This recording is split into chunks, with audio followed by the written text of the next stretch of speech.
Coming to you from the heart of the Great White North. Welcome to the Canadian Prepper Podcast.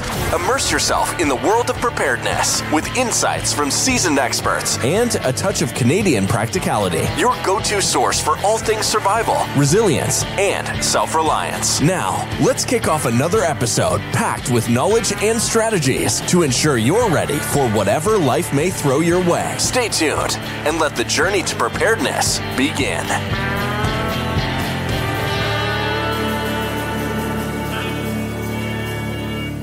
Welcome to episode number 241 of the Canadian Prepper Podcast. We are recording on June the 23rd, 2024.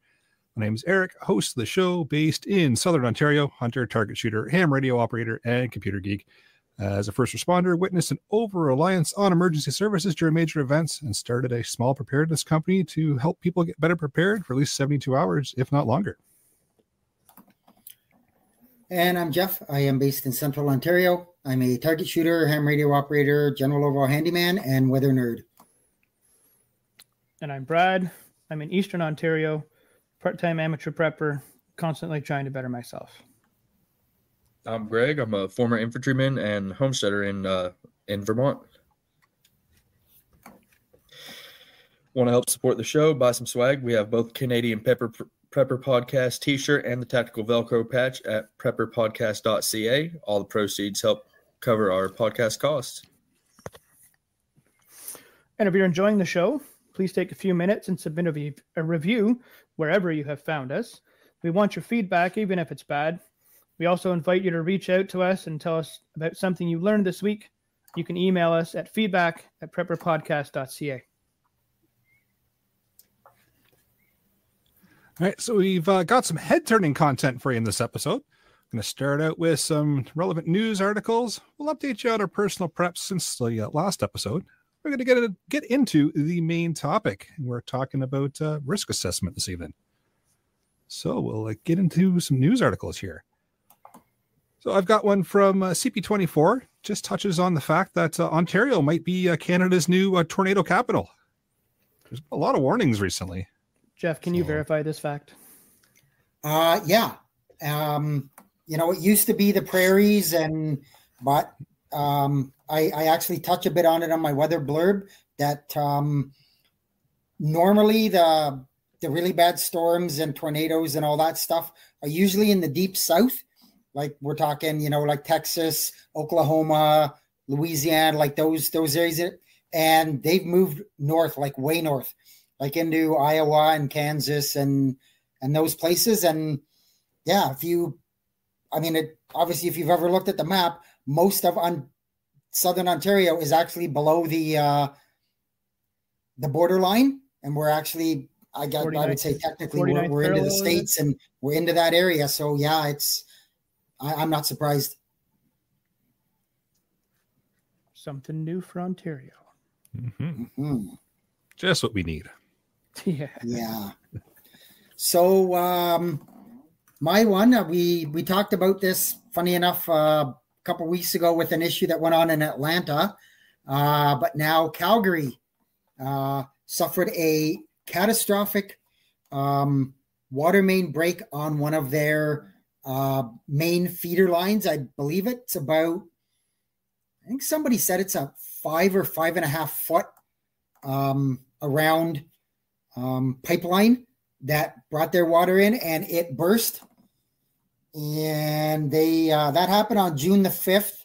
They're still under some restrictions. They've gone through and done, funny enough, a risk assessment on the pipeline, and I've found 5 other areas that are on the verge of letting go as well. So yeah, it's going to be interesting. A lot of our infrastructure is aging. Stuff was put in the 60s and stuff like that. So this isn't something new, and it's going to continue to be a problem. I'm confident in that. So. Oh, I'll definitely agree with you on that. Yeah, I deliver lots of stuff for water main stuff and whatnot for different companies in the Ottawa area, and there's lots of times where they're replacing old stuff that's been there since the 50s, 60s, sometimes the 40s. And they're, like you said, they're just waiting for other stuff to break. They're not going to touch it until it breaks. And then they'll go and fix it. Yep. It's always the best. We don't need any preventative maintenance or anything. No, don't be crazy. We don't. It's wild. And I mean, obviously everybody was, which I'm fine with, but this goes back to the prepping and the preparedness of people are complaining about the water. But one thing that I think was a saving grace for them at this point was they never really had any fires to deal with because their hydrants were dry. Like, they're telling people like, they're turning on their taps and instead of a nice stream, they've got a trickle and they're like, yeah, like what if they would have ever gotten a major fire, they would have been in a whole crap load of trouble because cities like that, they don't have tankers because they rely on hydrants. So they don't have tankers. They don't have a way to get extra water to a fire station. They've got them on every corner, but that's wild to not have a tanker though. I would think that the Calgary and all the big cities now they would have a tanker somewhere. There's plenty of water service trucks that they can fill in a hurry and get those out as a tanker instead. And all the surrounding counties, they're all tanker based. None of them are really big sewer hydrant based. So like the volunteer firefighters. I shouldn't say they don't have any tankers. They have 2 of them on the very outskirts of town, like towards being able to get in right to the rural areas where there are no hydrants. But here's the problem. You're robbing Peter to pay Paul. They need all those tankers. You take them from the outside agencies. Now what happens if that outside agency gets a fire?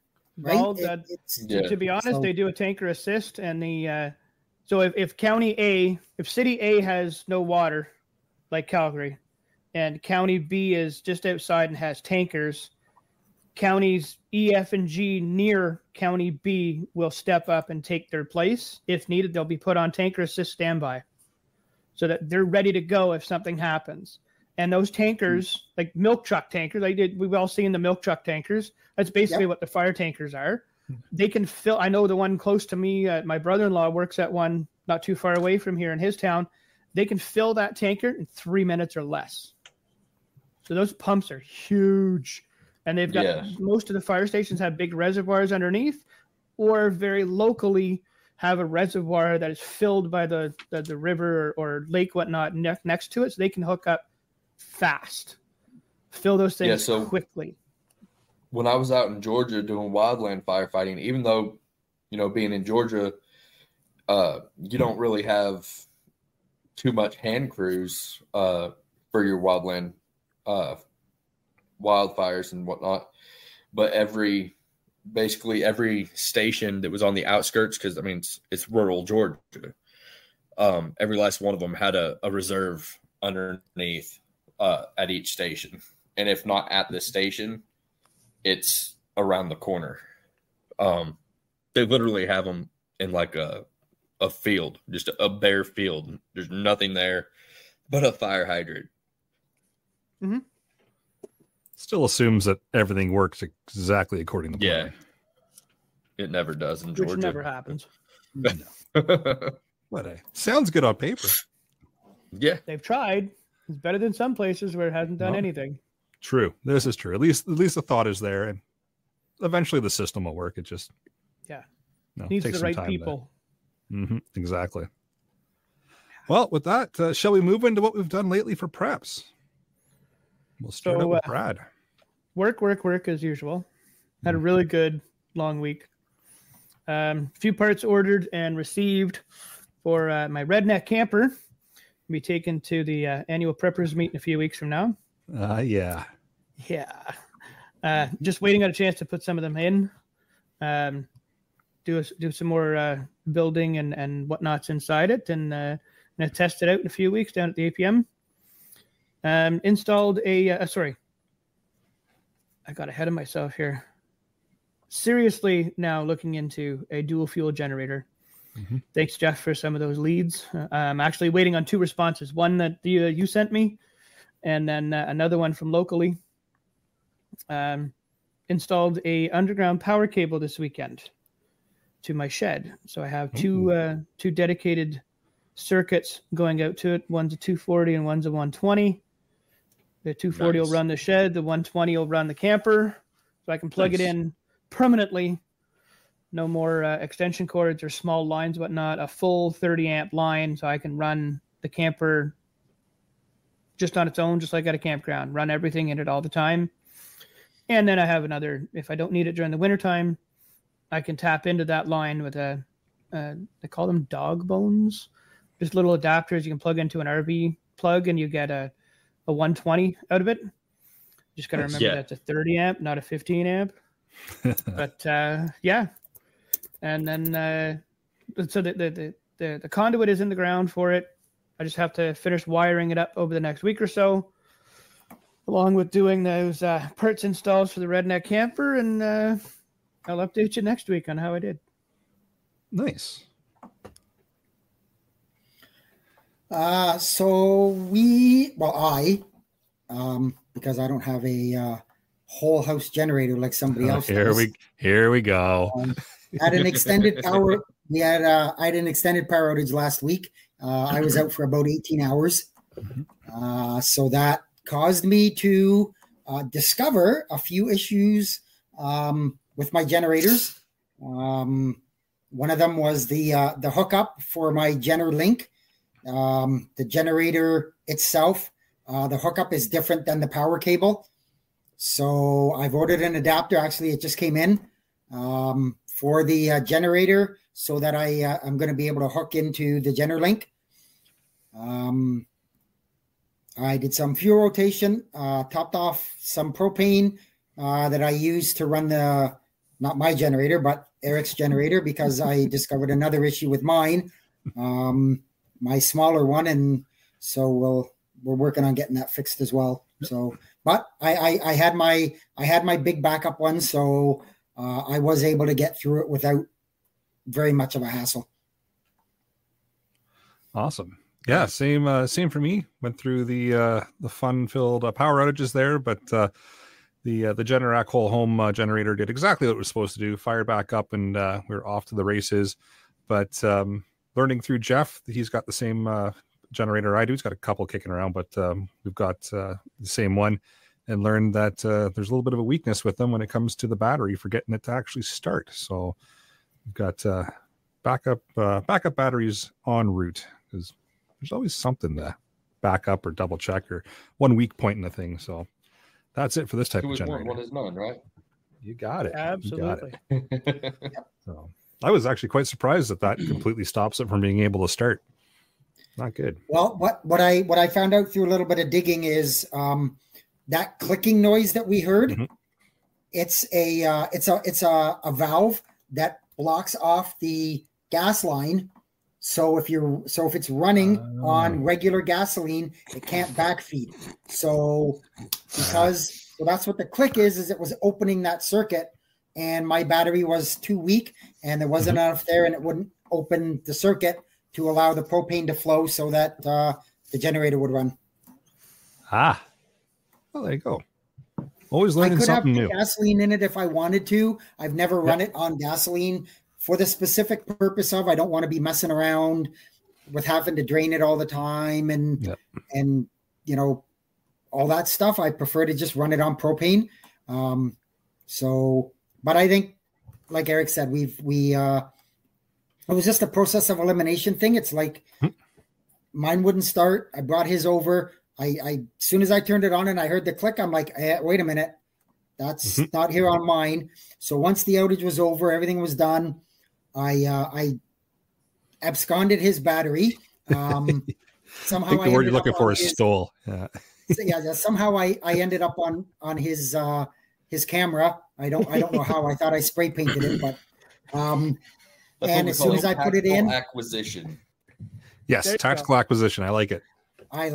And as soon as I put that in and I turned the switch, there was the click, and I'm like, there's the answer to my question. So, yep. How big a battery did your generator take? It is incredibly tiny. Oh my goodness. It's just basically there's just enough there, because it's not an electric start. It's a manual pull start.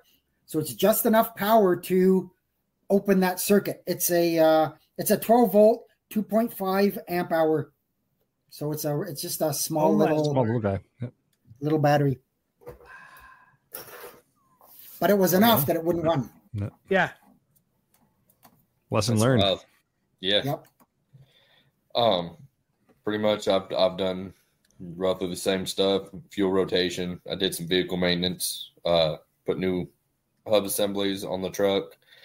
Oil changes.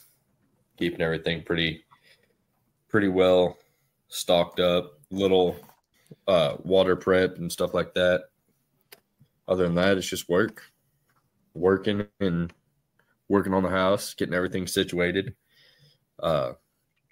Towards the end of winter, I just now got my wood stove put in, so pretty happy about that. It's a lot better than running an electric all winter long. So, oh, very nice. All right. Well, with that, maybe we'll move into the main topic this evening. And we're getting into just general risk assessment. So we want to talk about identifying, prioritizing threats in your area, whether it be at home, if you're out and about running errands, or in a situation where things are not necessarily the way that they are now. We want to run through some pointers on what you should be looking for, maybe what you should be keeping an eye on, and just some best practices, because it's not something we always talk about, but it's definitely something that you should be practicing on a daily basis, and just kind of getting used to watching your surroundings, watching who's where, picking out things like exits and entries, and just being aware of your surroundings instead of walking around with your phone buried in your face all the time, like the majority of the population likes to do. So, Greg, being a little bit of our expert here, subject matter expert for the evening, has kind of come up with the idea. So we'll let him kind of run with some points. The panel will, of course, jump in and ask questions along the way, and I'm sure it's going to be an interesting episode.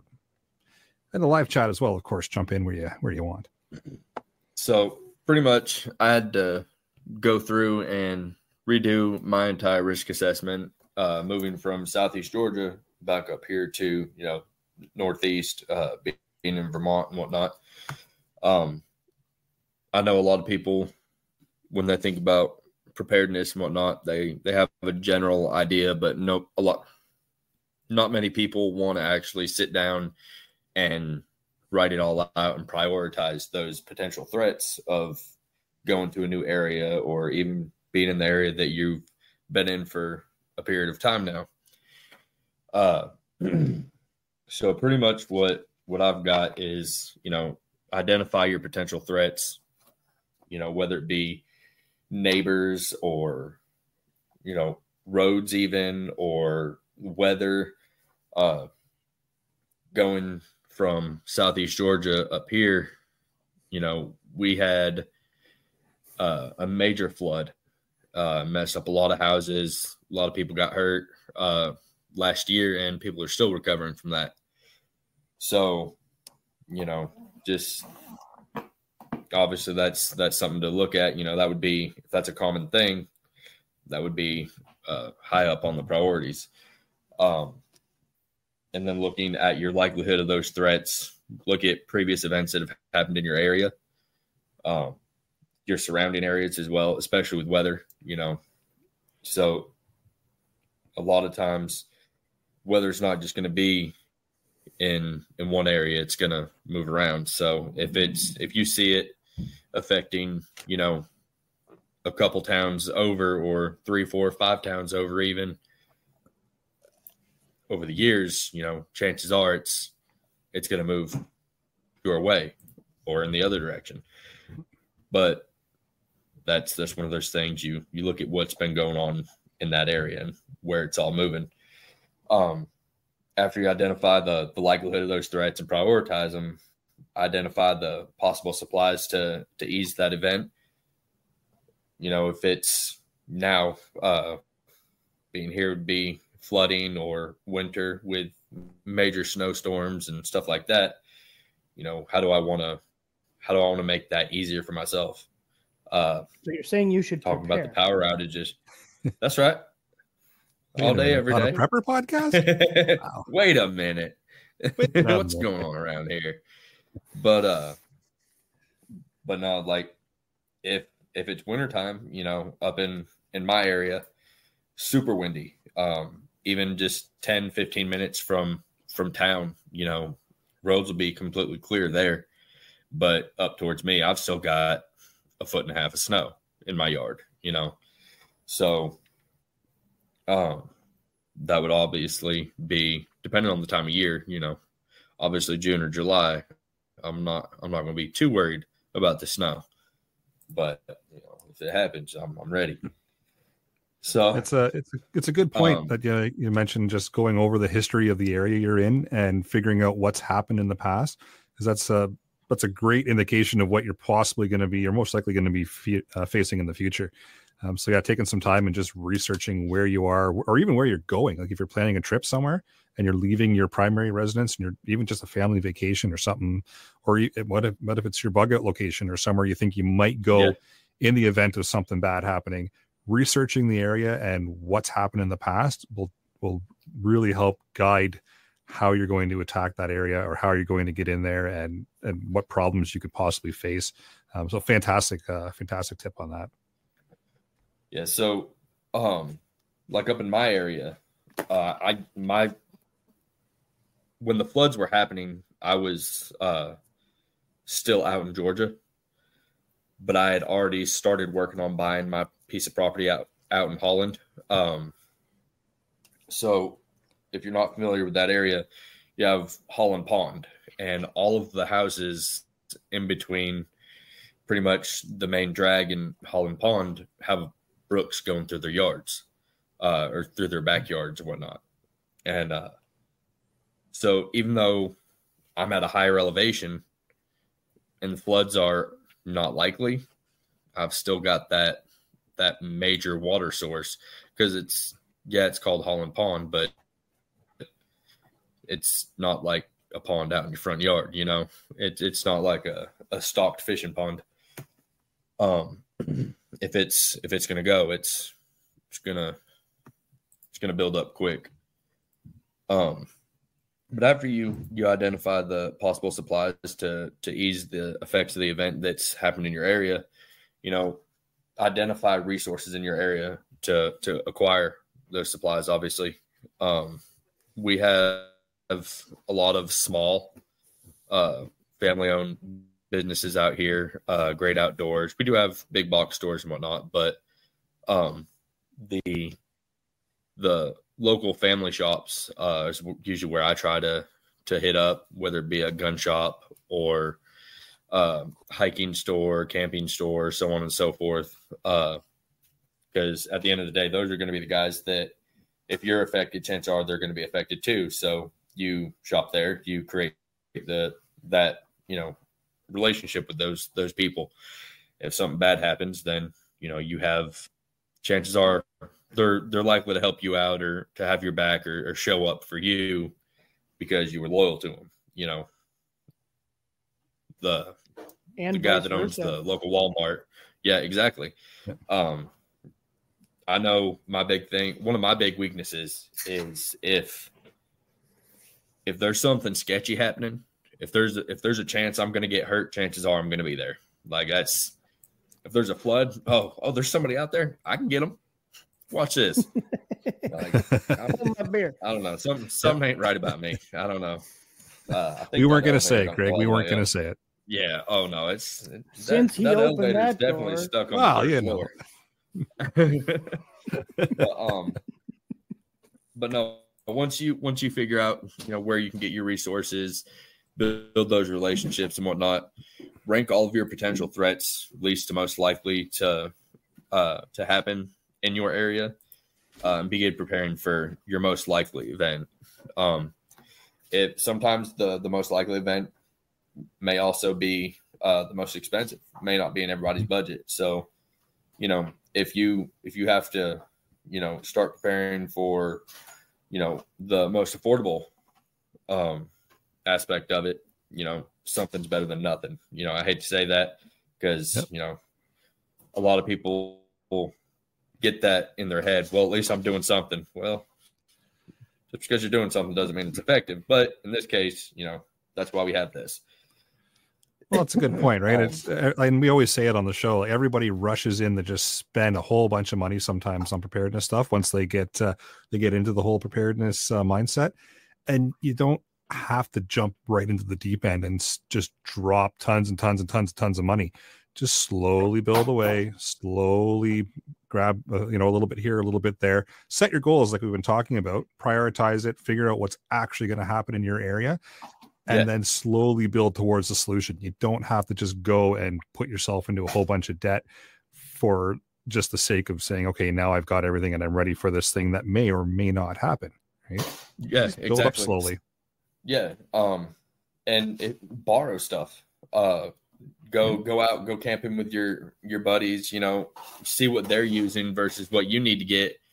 And what they have. Questions. Yeah, ask questions. What they have may not be exactly.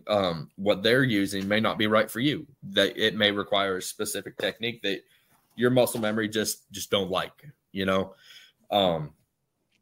So certain gear works for certain people. Others prefer different things.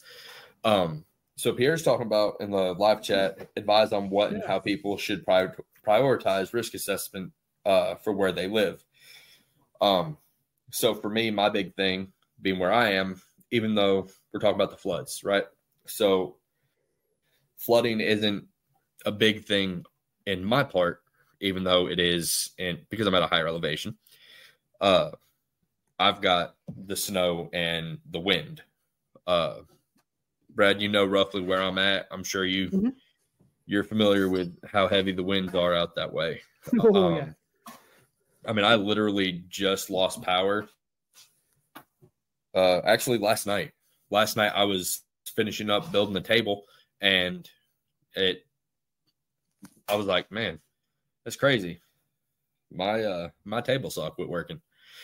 I'm like, all right.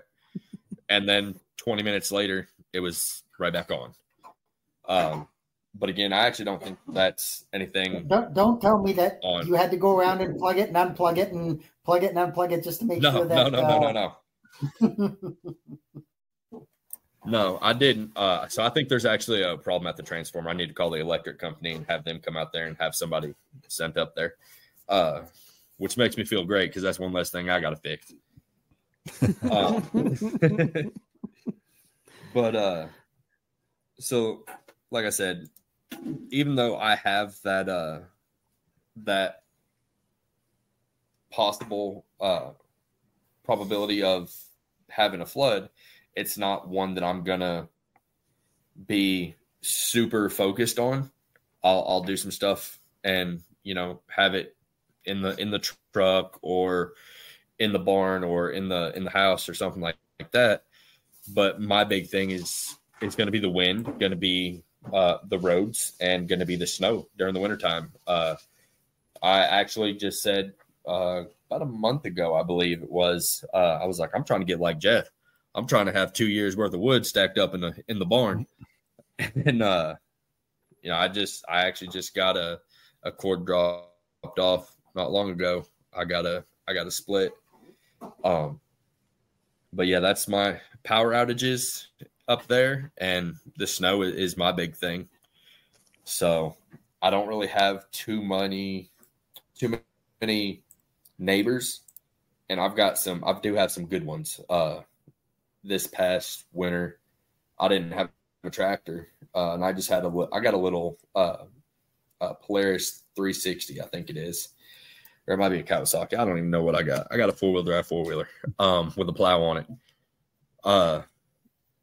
But that's a small quad to deal with, 3 feet of snow plowing the driveway. So I would just wake up and I'd hear a tractor outside my house, and I'm like, I don't think so, Tim. And I'd look outside, and my neighbor, who I haven't even met yet, and he's just out there plowing my driveway with his tractor. And that's nice. When he introduced himself to me. And And again, him doing that, that's actually his uncle is where I get the hay for my horse. So again, you know, you build those relationships, and being in a small town, everybody knows everybody. My supervisor at work went to high school with my cousins, you know. My second job, my assistant manager went to high school with my other cousins, you know, so everybody pretty much knows my family. Sometimes that's good, sometimes that's bad, but you know, depends on who you ask and what depends on how much stuff you did as a kid that you don't remember. Yep. Hey, I was not in this area when I was a kid, so I'm covered. When I first started my job up here at the helmet factory, because you know I make ballistic helmets now. Some random lady just walks up to me and goes, "Are you Greg Abbott?" And I was like, "Yeah, maybe." You're like, how do I answer that question? Who are you and who do you know? Yeah. Do I owe Who are you you? money? Who do you know? And do they owe you money? But no, it was definitely, it's been a good thing so far. But back on track. I'll jump in here for a second. Phil's got a good point in the live chat here. Just mentions you can stop by your local police office, RCMP detachment, etc., and ask about crime in your area and what kind of the most common types of crime. And I threw a link in the live chat as well. It's for Canada, but it's the StatsCan link that also links you to different crimes and offenses and victimization and all that kind of stuff within Canada. So if you don't want to go into the local station and chat, you can check out that website, and it gives you all the statistics as well. But can't hurt to get to know a couple of your local beat coppers, because they will know the ins and outs of your town or your city and the outlying areas as well. They'd be able to give you some pretty good insights once you get to know them about where the more rougher spots are, I guess would be the best way to put it. Yeah. The other side of the tracks. So, so actually, it's funny that you say that. The local sheriff actually lives right down the street from me. And somebody had actually called for something. I think because I just got back there. My horse was out front. My horse knocked over her water, right? She's a Mustang. She's an asshole. But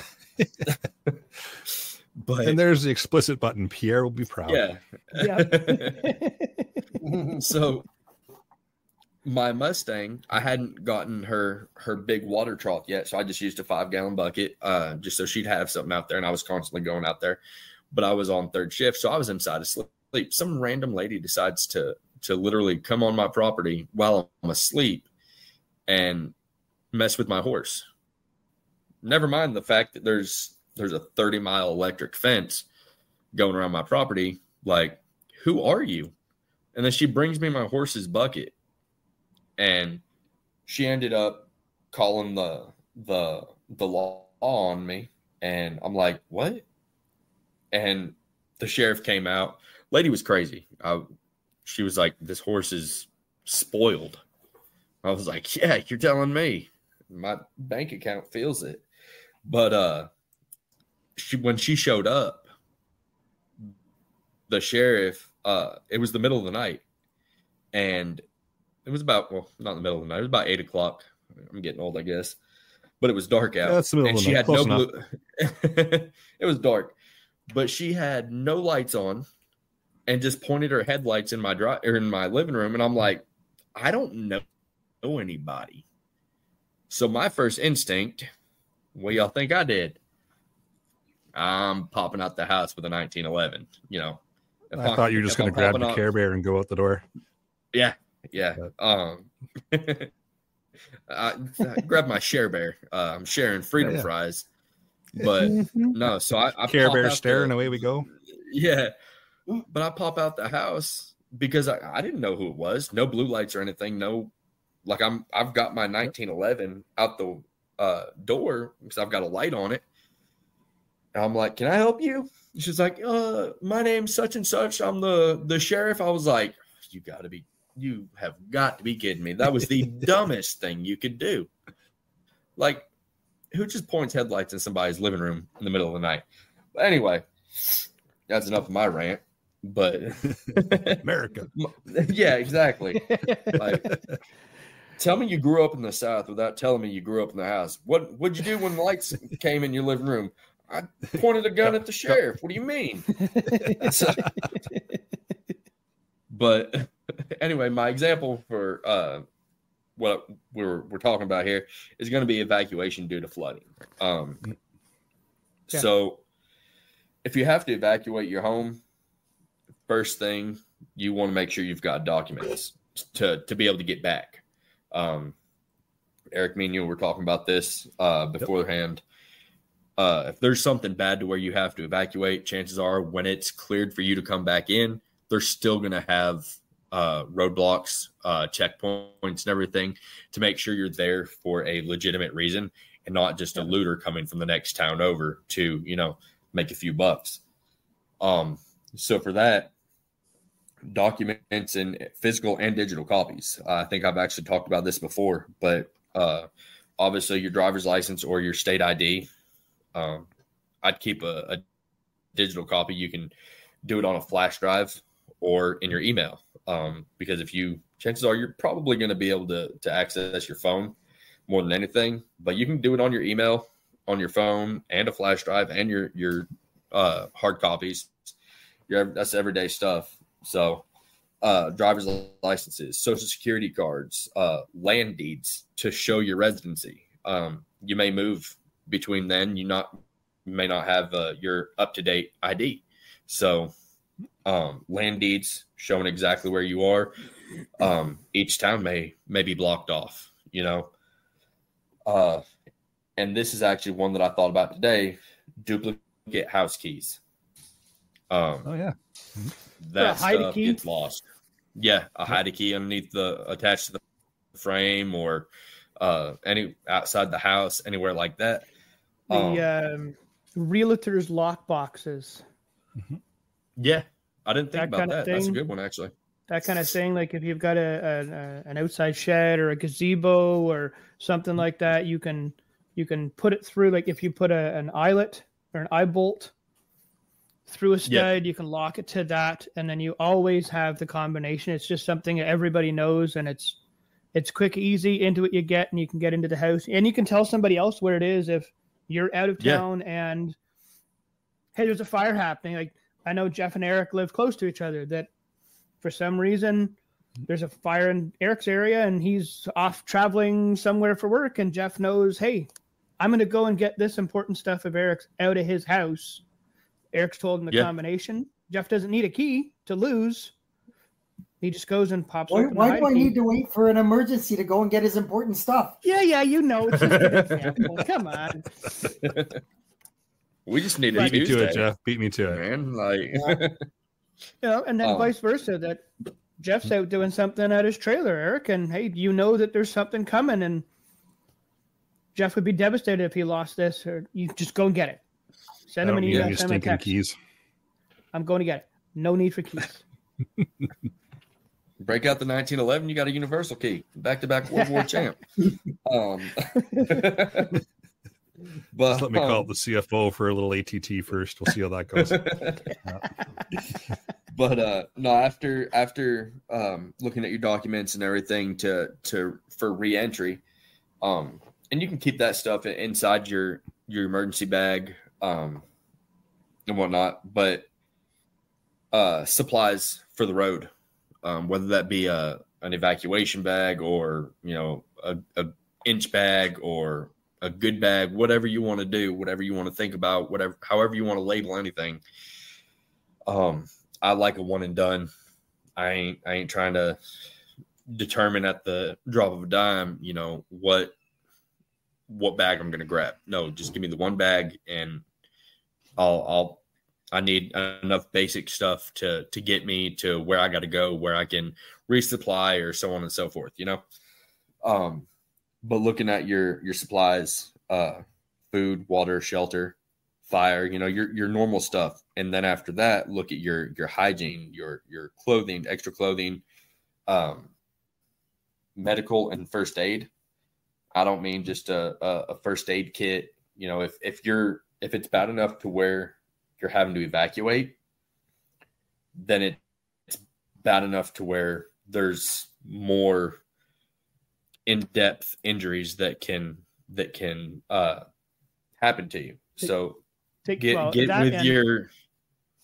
So the medical thing there, if it's bad enough that you have to evacuate, I'll still agree with you on the medical there, that there's more to what's going on than and there's worse accidents. But now those medical resources that you might have been counting on at the hospital aren't there for you because they're dealing with all that other stuff. Exactly. So again, yes, Pierre, it just comes down to paper. Yeah, dude wipes. I want the mint ones. That way when the wind blows, I'm cooling down. All right. Yeah, hey, y'all laugh, but when I was out in Georgia and I was in 115-degree heat, that mint, boy, when the wind blew, because it didn't happen often, you were happy when it did. But look at on a serious note, back at that, what I was talking about, the first aid and the medical assessments and treating yourself, buddy care, buddy aid, whatever you want to call it, self-aid. Take a stop the bleed class. Even you can find anywhere. You can get certified at like your local Y half the time, in CPR and stop the bleed. And a lot of the times your fire departments, volunteer and paid, will have stop the bleed classes, at least out on this side. I don't know how y'all are. Check with your local areas, your local folks. If you pretty much come on out to the annual preppers meet. I was just going to say that too, that we know somebody who's coming to do just that course. Gavin will be out for that course at the annual preppers meet. So yeah. And then another one that to look at, maps. Maps, radios. Yeah, exactly. Paper. Laminated map markers. Yep, that's what I was about to say. Map markers and I can't remember what it's called, but it's just a plastic sheet that you put in. You can fold it up, keep your map markers in there. I've still got mine from when I was in the Army, and I still use it. I love it. I just pulled it out about 3 days ago, actually. So, Eric, I know you're going to be happy about this. The radios, ham radios, weather radios. Here's the thing. If you get licensed on ham radio, you're going to have a weather radio. You can always program the weather channel on there. It's really easy to, Eric, you might get upset about this, but let's all be honest. Everyone's go-to for right off the bat, it's going to be the UV5R, the Baofeng. Yup.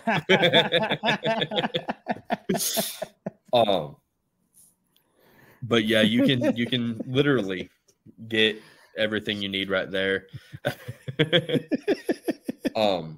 And then get all of your channels that you may have to.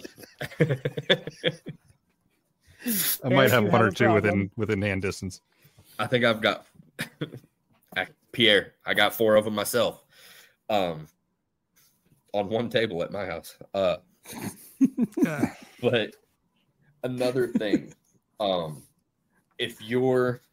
when you come back into town and whatnot, there may be aid, whether it be food, water, medical. If they're giving out food and water, go get that. And not just for the fact that you're not going to be replenishing your supplies. Small town. Okay. Again, everybody knows who I am. People I have no idea who they are, know who I am. If they realize, hey, I know Greg came back in. Why isn't he out here? Well, if he doesn't need the food and water, he must be set up pretty good up there. That's a good point. So now everybody's looking at like he doesn't need this, so he must be, that could possibly put you at a security threat. Yep. Mm-hmm. The other side of that is, even if you are well stocked, I still agree with you. Go and get some food. Exactly. Talk to the people there. See what their morale is. See what everybody's doing. Yeah. See how things happen for this guy.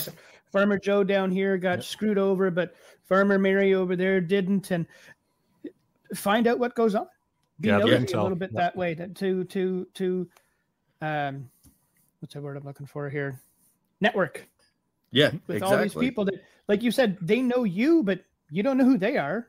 Yeah. So here's a perfect chance to, hey, I'm Greg. Yeah, we know who you are. Okay, well, who are you and where do you live? And how did you get through all of this? And be nosy. That's a perfect time to do it. Be nosy. Literally, when I went to get my Vermont driver's license, I went up to the counter and there was a lady, and I handed her my Georgia driver's license and everything. And she's like, son of a gun. And I just took a deep breath and I was like, how do you know me? She was like, sweetheart, I've changed your diapers. All right, cool. That's a weird way to introduce yourself. How about give me your name first? What's up? She was like, I've known your family for decades. I was like, cool. She was like, I was there when you were born. All right. Weird flex, but all right, cool. But again, it's one of those things. Get to know the people in your area, because I may not know her, but she knows me and she knows my family. So now if I need something from the DMV, you best believe I'm calling her. I'm going to reach out to her, because I don't want to sit there for 3.5 hours. So I'm going to do what I got to do. I don't care if y'all consider it cheating or not, but use your contacts. There's nothing wrong with that. Exactly. Here's got it right there in the live chat that definitely people spill the beans during a disaster to find the common grounds to chat. Yeah, absolutely. You can find out a lot about people. Yeah, you can figure out their mindset, whether they're, they've got a victim mentality, or if they're an asset to you. Do they need your help, or can they help you?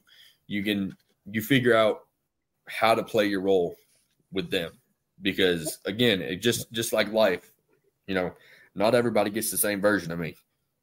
So, but moving on to the next thing, if, like I said, that becomes a possible security issue, with them noticing you're not there. So next thing y'all already know, security. Assess what you feel. Remember, before we get too far into this, Canadian Prepper podcast. Yeah, and I get that. I actually hang on, because I actually wrote things down after firearms. All right. Did you just draw a pistol? Okay. Is that no? The after firearms, it says blunt objects. Actually. Okay. So, but even if you can't own a firearm, some people don't have that privilege. Some people have made life decisions to where in an everyday situation they don't have that right? So do whatever you got to do to be able to create a security force of sorts. Exactly. I don't care if it's a ball bat, a 2x4, a log tied to a tree on a pressure switch. I don't care. Home Alone that mess. Do what you got to do, right? After, I was just going to say a bag full of sorries. Yeah. Hey, whatever you got to do, man. But also look at knives. If a knife is all you got, then a knife is all you got. But I would say that if you're going to rely on knife fighting for security, train. Just like a firearm, train in knife fighting. Exactly, because that's a difficult thing to perfect, to become proficient in. It's just like moving and shooting. Anybody can lay in the prone and hit a target. It's completely different to hit that target when it's moving and you're moving, you know. Then you've got angles you have to take into consideration, so on and so forth, you know. Mhm. But on top Or of even that, a martial art, you throw that out. exactly. Whatever you got to do. But Mhm. if you're relying on a knife, also know your switches and, you know, your bleeds. And what I mean by that is know the areas you can hit and it's lights out. Sure, everybody can figure out what I mean by that, but after that, hatchets. You know, everybody, if you're using your pack, you're gonna have a hatchet or a camp axe or something like that, usually on the side, right? That's can be used for more than chopping wood, you know. Hatchet, axes, bush saw. yeah, Bush saw. yeah. If you got to take a silky to somebody's arm, do what you got to do. You know, if it's me or you, Yeah. I promise you, it's going to be you. That's the mentality I'm going to have. You know, I want to get home to my That's family. a good point. So, The word mentality that you throw in there too, that's an important thing for preparedness across the board, right? And up to and including security. You got to have that right mindset and that mentality of I'm winning this. Don't doesn't matter if and no ifs ands or buts. I'm winning this and I'm getting through it. And both of us may go situation if things have fallen apart, right?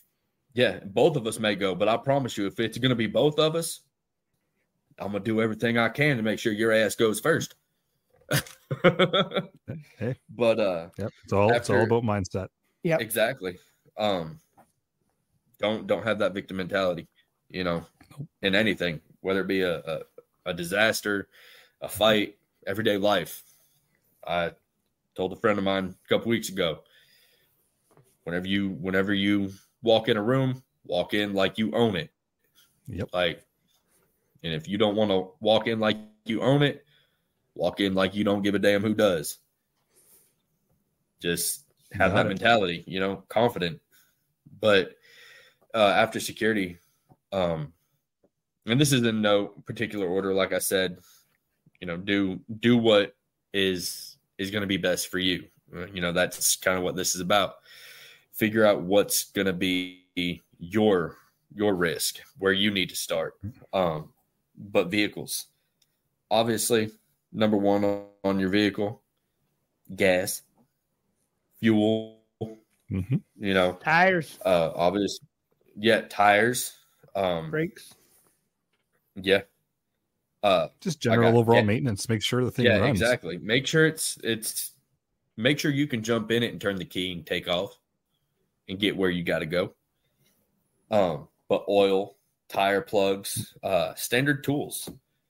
And then, again, piggybacking off the floods that we were talking about, I put in here an inflatable raft, kayak, and not necessarily in your vehicle, but like just have access to it. Life preserver. Life jacket. Yeah. Throw that in exactly. Or just, I personally want to get a little John boat. I love a flat bottom boat. They'll fit dang anywhere. But another one is recovery. We have a really good comment in the live chat from Pierre that we have to mention, because absolutely, if we don't, you know, it just says definitely don't get a Ford if you plan on it starting and getting you somewhere. Just for What are you talking about? What are you talking about, Pierre? Fords are first on race day. The fact that it's found because on they were left there from last fixed week. Repaired daily. Flimsy old rebuilt Dodge. Effer only runs downhill. And if I was just about to say it. If you spell it backwards, spells driver returns on foot. Just for Terry. You can join Team Terry, I guess, Greg. So when Terry's got a buddy now. So when I'm talking about recovery, I mean like a winch or tow straps or whatever you got, you know, to get you. Again, if it's snowing, you might end up in a ditch. Believe me, I know. I don't want to talk about Been it. there, done that. Got the t-shirt. I don't want to talk about it. No. But another thing that I want to throw out real quick, because this is coming up on the end of my notes here, is 2 acronyms. I've talked about it actually the very first time I think I was on with y'all, and that's METTC. METTC and PACE. So METTC, for folks that haven't been with us before, heard that episode, is it's a decision-making tool that we use in the Army. It can be applied to anything. It's mission, enemy, terrain, troops available, time, and civil consideration. Not just because you have those, doesn't mean that they're going to be applicable in everything. Civil consideration may not even be, again, not applicable. But I think I use this same scenario too. Walmart, going to Walmart. All right. Well, mission is I got to pick this up. All right. I know what I got to do. Enemy. All right. What time is it? I got rush hour traffic. I'm going to be in this part of town. Terrain. I'm going to take the highway first off. Troops available. It might be me. I might take the dog with me. I don't know. Time. What time is it? How much time is it going to take me to get there? And then the civil consideration. All right. Well, obviously in this situation, that's not going to be applicable. So you can apply it with literally anything. So, and then PACE. That's your action. So if you have to evacuate, right? Or if you've got floods, let's not even talk about the evacuation. Let's look at just a flooding. If it's getting to where it's getting a little wet, that's going to be your primary. Probably just going to want to hang out at the house, be with the family, just sit tight, wait out the storm, right? And then you've got your alternate. That's going to be your plan B. And then your contingency, that's going to be plan C. All right, well, I may have to leave the house. I may have to, run up here to a couple towns over, run to my dad's house, run to my buddy's house or my mom's house, whatever, and then your emergency. That's where, all right, I'm getting in the truck, or if it's flooding, it may be so bad that I got to get in the boat. The truck ain't going nowhere. I'm getting in a John boat. I'm taking the boat down the highway. That's what you get for driving a Ford. Damn it, Terry. But some of the things I've talked about, that's just, that's a good place to start. Some of the resources I'm gonna give out real quick for charts and assessments and everything. Chris over at City Prepping. I don't have a link or anything for him, but again, you can find him on YouTube. You can Google it and whatnot. He actually has, stuff. Yeah, he's a lot more computer oriented than I am. He'll probably Control Alt Delete when I'll just shoot it. It is what it is. Everybody's got their thing.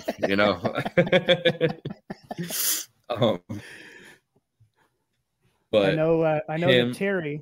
know that Terry, the other Ford owner on the panel, he follows Chris quite a bit.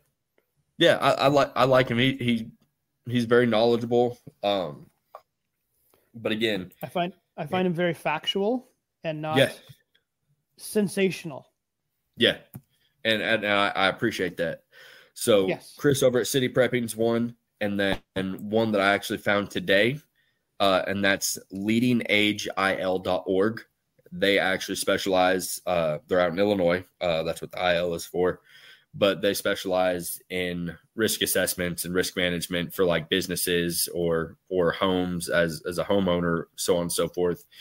So if it's a little overwhelming, you don't have to use these guys, but someone like that, where they have a lot of layouts on their website and everything, good place to start. Maybe ask for some help. And then, as much as I hate to, I'm going to go ahead and say it, FEMA.gov, because they do have resources on their website. They have charts. They have places to where you can link up with your local people, kind of, again, create that network. Obviously, that's going to probably be a little bit, I haven't looked, but I doubt that would be anything for me because I live in the middle of nowhere. So just ups and downs, right? But check them out. And again, FEMA's not perfect.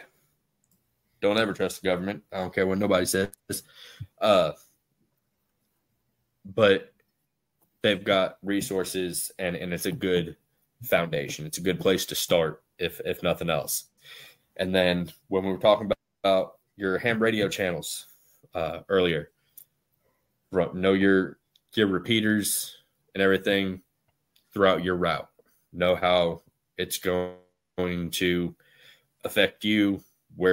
Have those presets, get on repeaterbook.com. You can pull up your area anywhere in the country, and you're going to be able to get those repeaters, access to whatever, and be able to put them in your radio on your route, and so on and so forth. You can even go as far as printing it out. I'm going to be hiking the Appalachian Trail at some point in time. So I printed all the repeaters along the Appalachian Trail, printed that off and put them in my pack. That way Laminated? I haven't laminated them yet, but I'm going to, yes. They're actually still packed away, so I'm not too worried about it. They're at least safe. I think they're actually in my safe. That's a safe place for them to be. It's right next to my can opener. Perfect. But have hard copies. I can't stress that enough. If you're gonna, when it comes to paperwork, any type of information whatsoever, hard copies, books, documentation, hard copies. Have hard copies and digital. That way, if something gets lost or damaged, whatever, you've got that backup. And like I said, if you want to put it in your email, got your phone, all right, cool. Here, this is where I'm at. This is who I am, so on and so forth. Email is always going to be right there on your phone. Take pictures with your phone. You don't have to access anything except the gallery, the picture storage on your device. Like I have a second phone. This used to be my regular phone. SIM card's out of it. It's in my new one. I still have it. I can still access Wi-Fi stuff. I can still take 1,000 pictures on this phone and have it with me. Yeah. And if my main phone goes dead, I can easily slip the SIM into this card, and I'm still back up and running. And I still got all the pictures on it. Yeah. That's a good point. But yeah, like I said, books, hard copies, print out your stuff, have your backups. We've said it 1,000,001 times. Well, let's make it 1,000,002. 2 is 1, 1 is none. Use your gear, practice with it. If you've never struck a ferro rod before in your life and you're waiting until it's raining out, chances are you're probably going to get cold. It's a bad time to learn. You don't want to be learning how your gear works when you're trying to use it and when you need it. So, figure out what you want to use, figure out figure out your strong points, your weak points. Like I said, my weak point, if it's sketchy, chances are I'm going to get pretty excited. That's just how I am. If I can possibly get hurt helping somebody, I guess I'm just going to get hurt. So it is what it is, man. Exactly. At least nobody has a good story or a really exciting story when they were like, man, this looked really sketchy. I kept going. No, I just ignored the hell out of it. So. I don't know. Some of the best stories start out with, this is pretty sketchy, but yeah, exactly. Did it anyways. I'm being paid to be here, so I went ahead and did it. Yeah, I just went and did it. It comes back to that old saying. Sometimes I can't remember who said it to me, but they said, the closer I am to death, the more alive I feel. I get that. So if that's you, if you're going to walk with death, at least be ready. Be prepared with it. So that's all I got, y'all. Awesome. Any final comments from the panel? I just got a couple of quick little things because we're running out of time. But we've talked a lot about stuff that applies to urban areas, to rural areas. So I just want to touch a bit on the urban stuff. You're in a city, you're in a bit of a larger city. As much as Greg says, know your neighbors, that's impossible out there. But know your hot spots. Let's be honest. The flavor of the day seems to be let's protest about something.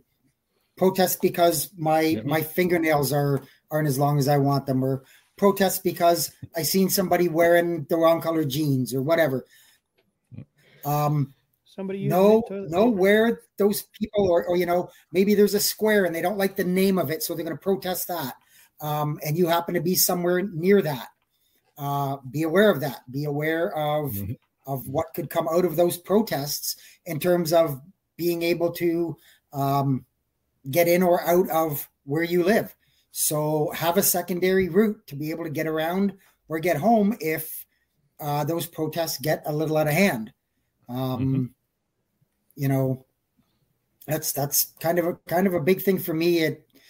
We're seeing it more and more often, and it's just have a secondary plan to be able to get you home, because the way things are going, eventually I think at some point you're going to get caught in one. So that's a good point. They're popping up all over the place right now. I'm not sure if any that's happened out this way, but I could also be because I don't watch the news. It's good. Universities, colleges, city halls. For me, it's Parliament Hill, downtown Ottawa. They got Rideau Street, you got Wellington, you got Bank Street and Elgin. Those are all main arteries coming in and out of downtown. And I drive them so many times in a regular vehicle and my flatbed for work that I know different routes, different ways in and out.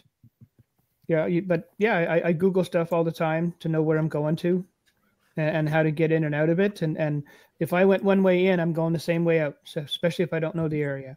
But I've been driving around these parts for so long that I know where northeast, southwest is and how to get home, where home is, those kinds of things. But just be aware of where you are. Oh, awesome. Well, with that, maybe we'll move into the podcast challenge.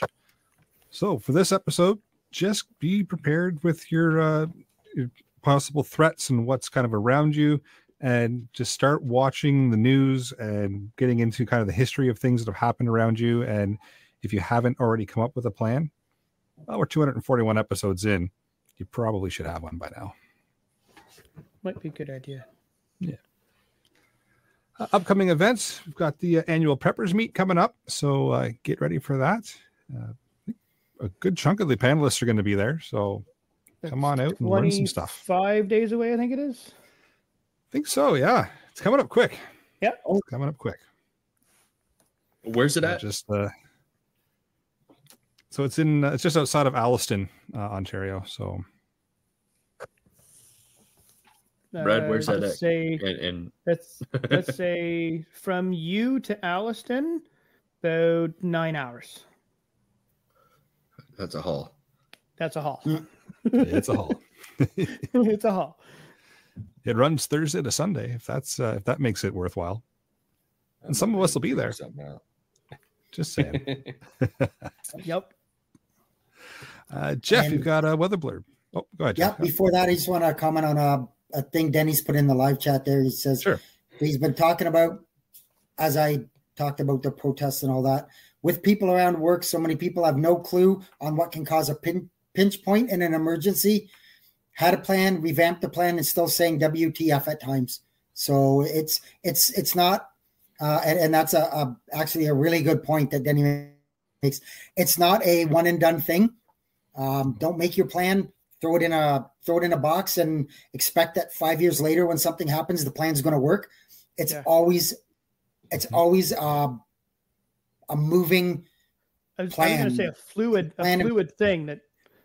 Yeah, that's the word I was looking for. Thank you. Yep. Make it a living document. You're constantly revisiting it, constantly updating it, constantly changing it, and adding and subtracting it from it, depending on what the scenarios in your local area are. The other part that I just thought of this too, that construction. You have one way out. Road construction happens. Well, there's a bottleneck right there. There's a pinch point. Yep. What are your 5 different ways around that construction alone on every major route that you got to go home on? Great point. And to work, to and from your house. Yep. How do you get around them? Good point. Yeah. And another thing is your family. Just because you know it doesn't mean your wife, your husband, your daughter, your son, doesn't mean they're going to know it. You know, work with them. Let them know, okay, well, you know, I can't reach dad. This is what he said to do in case this happens. Trust your gut, you know, wait this amount of time. If nothing happens, all right, rendezvous at this point. You know, if it's getting bad, you know, make sure your family is aware of what to do, you know, get them involved with it. You know, they may think you're crazy sometimes, but, you know, I'd rather, you know, my family think I'm crazy and be safe than think I'm, you know, oh, everything's fine. No, half the time it's not all right. It's not fine. Bad things happen every day. You know, you can have a plan. Chances are your plan's going to go sideways. Improvise, adapt, and overcome. But have that plan because that's a base. You're going to know, all right, well, here's what I want to do. All right, well, I can't do that. Your brain's automatically just going to start going when you're hit with that, when you practice and you're familiar with it. Put yourself in stressful situations too. You know, have a EDRI. EDRI is a drill that we use in the Army. It's a readiness drill. Right? Talk to your spouse, your kids, whatever. Send a text with one word. Lets them know, all right, wherever you're at, I need you to meet me at our rendezvous point. Let's see how fast your response time is. Interesting. Without going to jail. Or breaking any other laws. Exactly. When I was younger, my lawyer Brad here. Perfect. When I was younger, living out where we did in the middle of nowhere, like there's one sign in the town that says the name of the town on both sides, and there's no population count. That's how small it is. Nice. Out in the middle of nowhere. Population count changes as you roll in and roll out. Sure. Yeah. There are many times where, you know, out at night, especially in the wintertime, this is way before cell phones were really popular, that if I was leaving somebody's place, I'd call home. 1 o'clock in the morning. Mom, I'm leaving Eric's place. I'm on the way home. I'm taking the normal route home. And we'd already figured out what that route was. If I'm not home in an hour, she knows something's wrong. She knows what route to take backwards to find me.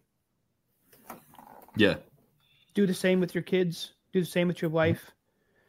Your parents know exactly what route you're going to take to get to their place and what route you're going to take to, like vice versa.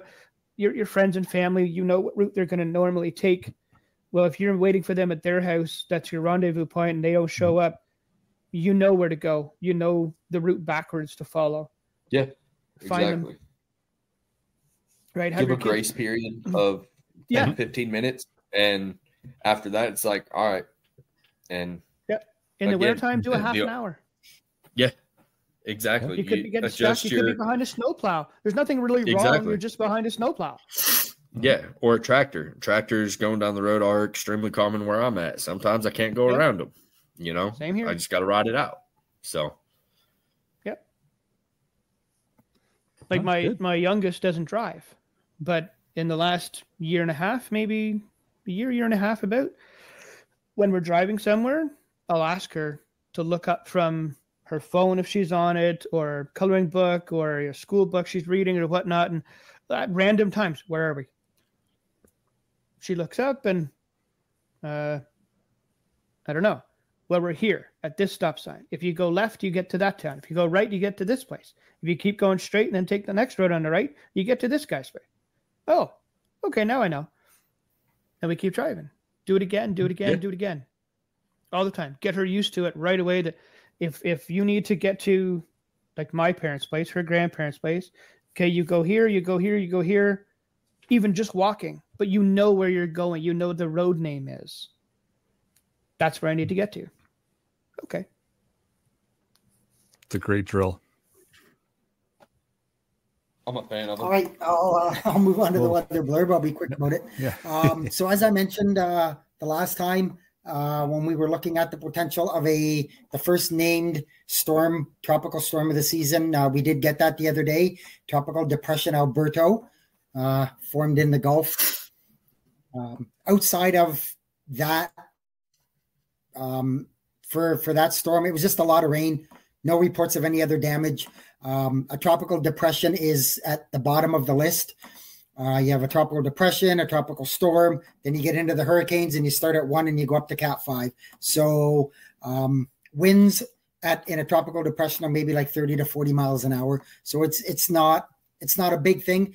They're just massive rain producers is what they are. So I know Eric brought it up in his news thing, but as the official start to summer approaches, many people across the Midwest of the United States and even into Ontario are still recovering from a record number of destructive spring tornadoes.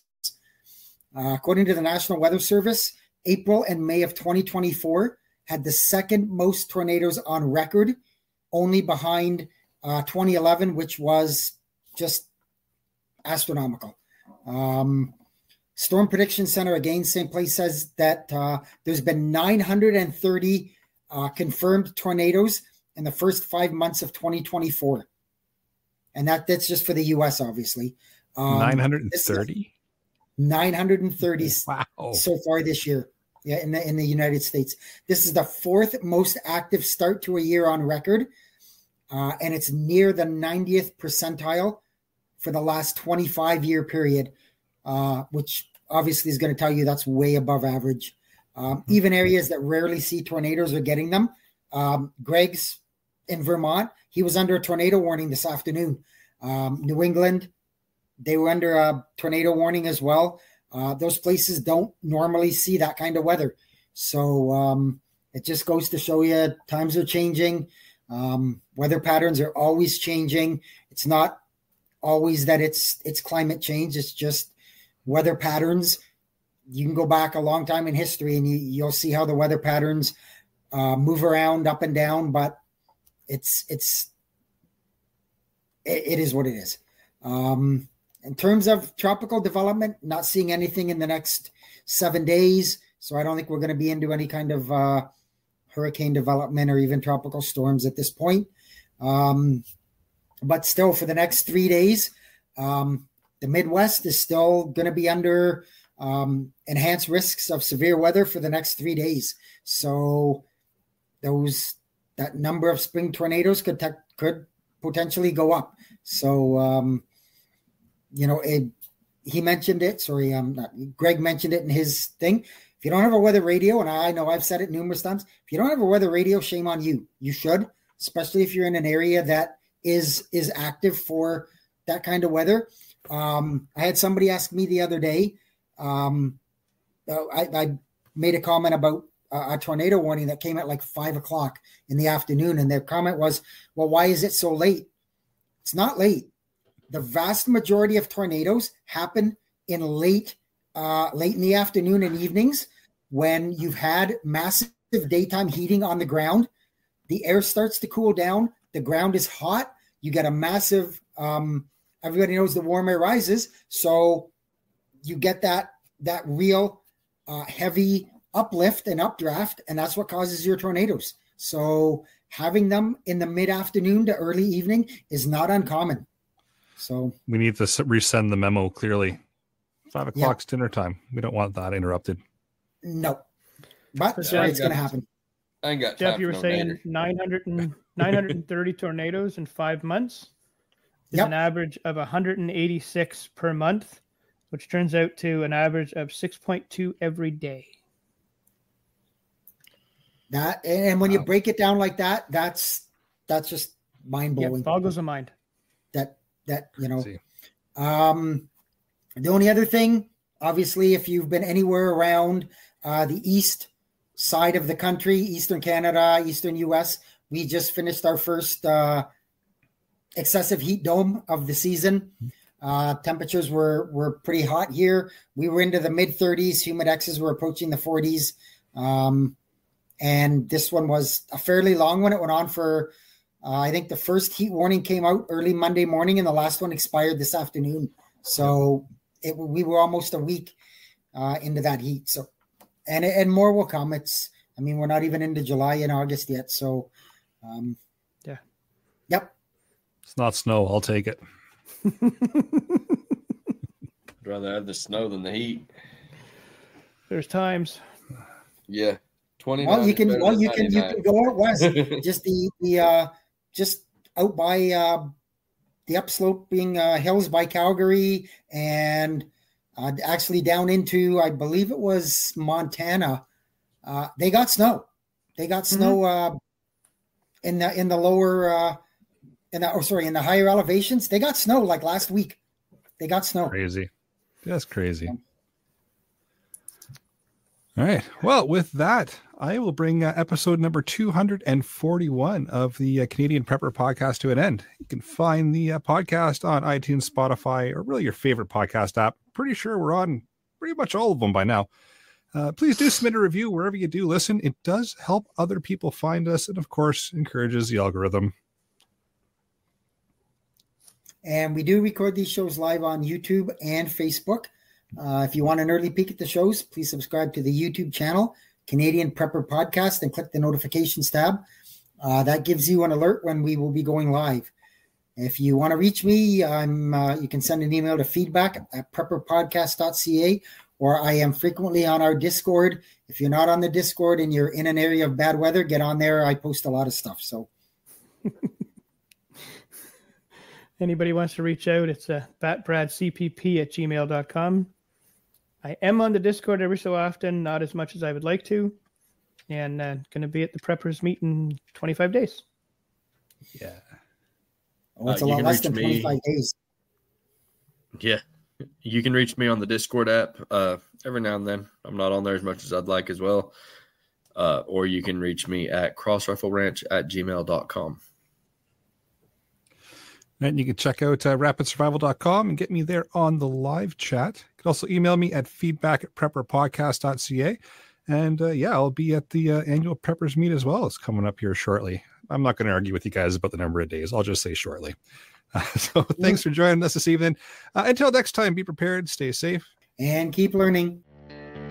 As we wrap up another insightful episode of the Canadian Prepper Podcast, we want to extend our gratitude to our listeners for joining us on this journey of preparedness. Remember, the key to survival is knowledge and readiness. If you want to support the show and engage with our community further, consider signing up for our Patreon and joining our thriving community on Discord. Links are in the description. If you enjoyed today's episode, please don't forget to subscribe, share, and leave us a review. This is the Canadian Prepper Podcast, signing off. Until next time, be prepared, stay safe, and keep learning.